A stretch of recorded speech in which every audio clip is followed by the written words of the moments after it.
Hey everybody, welcome to Grandpa's channel. Today we're going to be doing a boat motor repair. We're going to be replacing the tilt motor, or the tilt and trim. This is on a Mercury by Mariner, 50 horsepower on a pontoon boat. And the tilt went out, so today we're going to show y'all how to replace it. Gonna need a few basic tools. Number one, it really helps if you got an air compressor with a air ratchet, because if you try to unloosen these bolts on these pumps with a regular ratchet, most of the time you're gonna break them.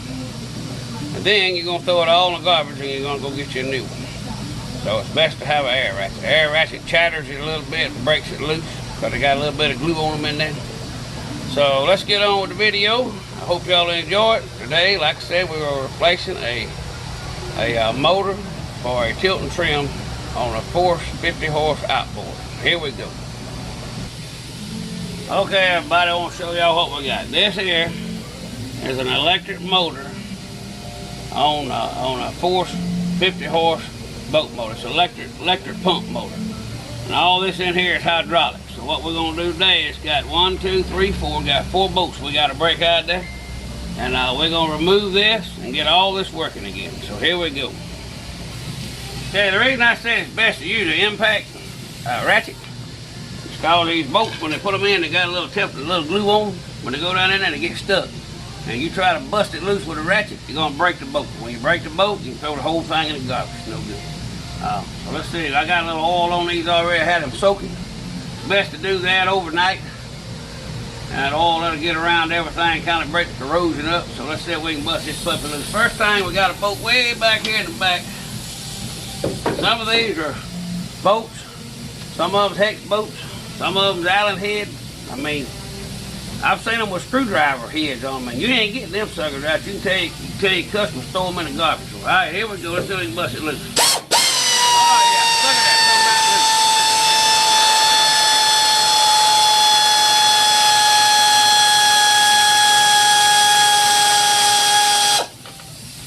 A lot of mechanics will tell you can't replace these on the boats, but that's because they want your money. You do it yourselfers out there, this is how we do it.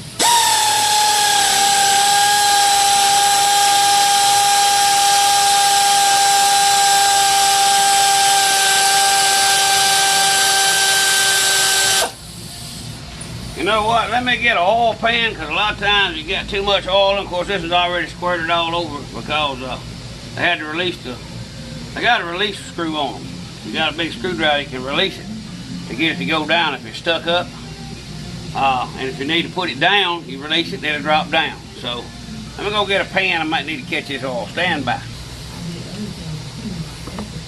We got another bolt way up in that backside. We can get to it, I think. Let's see.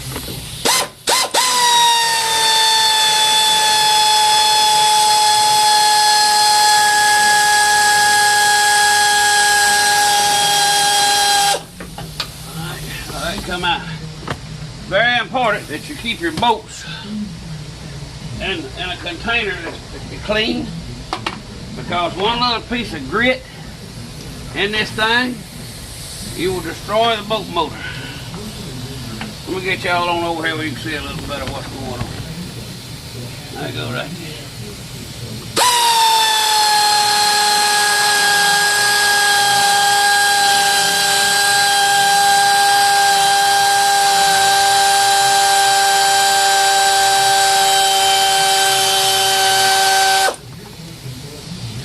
Okay, get these bolts out. That's the way here. There's a seal in there, so when you buy a new one, the seal, you have to replace the seal. You don't have to replace it, but they give you a new one, you might as well replace it. You wiggle it a little bit, shake it, twist it, come right back up out there. Now listen, y'all listen to me now. Y'all have to be extremely careful not to bother none of these valves in here. There's a lot of valves up in this thing, and you don't want to interrupt with it. This old motor here is burned up. See, it's locked up. See, there's your little seal right there around the bottom of of the pump. Now, this has to be unhooked up there from the engine. So what I'm going to do is just cut it off till we install the new one, and when we drop the motor back down, then we will do what we got to do with it. Okay? All right. What we're going to do, we're just going to reach up here like this. We're going to cut this one off. This is no good. Throw it in the garbage, okay?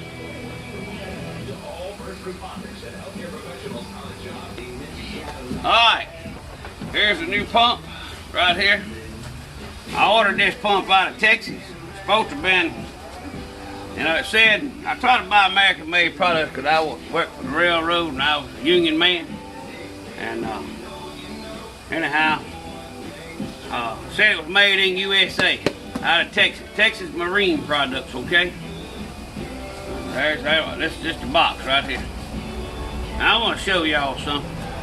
This is what really pisses me off, y'all. I want you to read that. Made in Taiwan. Can you believe that? Now they advertised on their website they had American made product. Is there not nothing made in freaking America no more? Anyhow, here we go. See what the kit's got in. Okay, we got one genuine replacement pump, which on force engines and Mercury engines, they're all the same. Remember that. Force, Mercury, all the parts are the same. For whatever year you got, they're the same. Most of it's 10-year stretches. So you want to be sure your hands stay extremely clean. You don't want no dirt, no grit in none of this. What we're going to do now, we're going to put this seal on here. Let's see. It should have a seal. There it is right there. Just got just a little bitty tiny seal. Right there. Now if you take this thing to the boat motor place and you have them do what I'm doing right now, do you know how much you're going to pay for this? Several hundreds of dollars. See, the seal just goes on like that. Just right in that little lip right there. See that in there? It's got a yellow seal. Same way, see? So let's see, a new seal just goes in. Now, before we hook this up, we're going to add a little oil to this pump. Let me show you how to do it.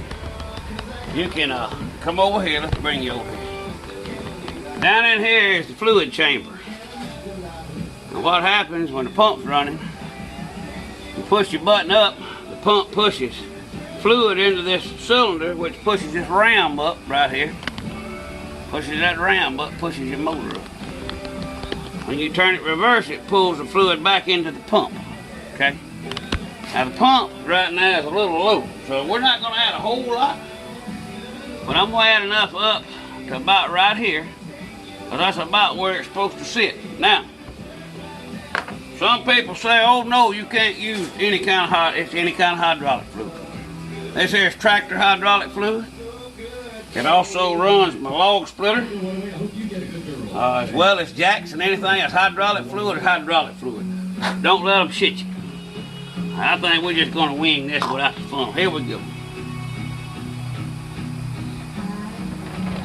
I lost quite a bit of it when the pump went out.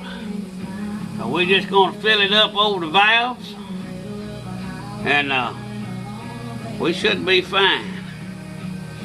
Okay? It may squawk and squall a little bit, but it's just going to get done, y'all. Okay, here we go. We're going to put this thing back in. Let me give y'all a suggestion on something here. It's, that thing had a ground on it, but it wasn't hooked up. Put your bolts in the back. Take your little, see, that's your little screws. Some of them got long screws. Emeralds and Mariners got real long screws. We're going to stick it in like that. We're going to stick that one in like that. That way when we set this thing in place, like right there, it's about where it's supposed to be back there. We're going to go ahead and get another screw, put in the front and start it. Now you see how simple this is, y'all? Now these jokers, let's see if that little old thing reach down to the bottom. Maybe it might. Need to put that back on there. I don't guess it really matters. We'll take it, leave it on.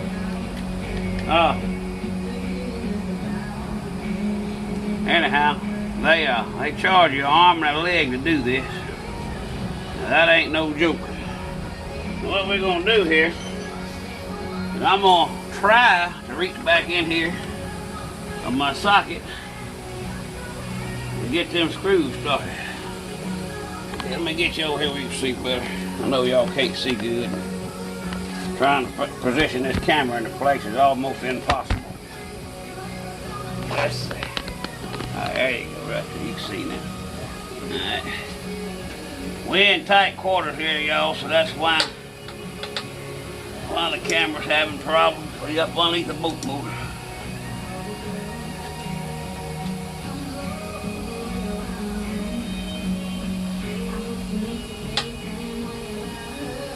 Got them started, y'all. Look like we're doing good now. Hey, don't y'all doing this live with me? I mean, I ain't done anything without y'all, so y'all are doing all this with me as we go. How long we into it? 11 minutes? That darn boat motor place over there charge you $500 to do this. That little pump right there wasn't but $30.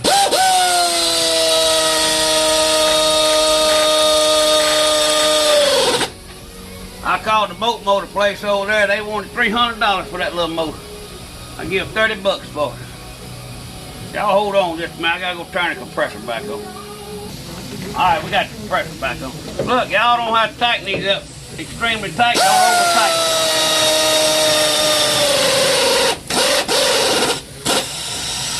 Just give them a little snug. Kind of alternate them as you go. That way you don't bend your pump.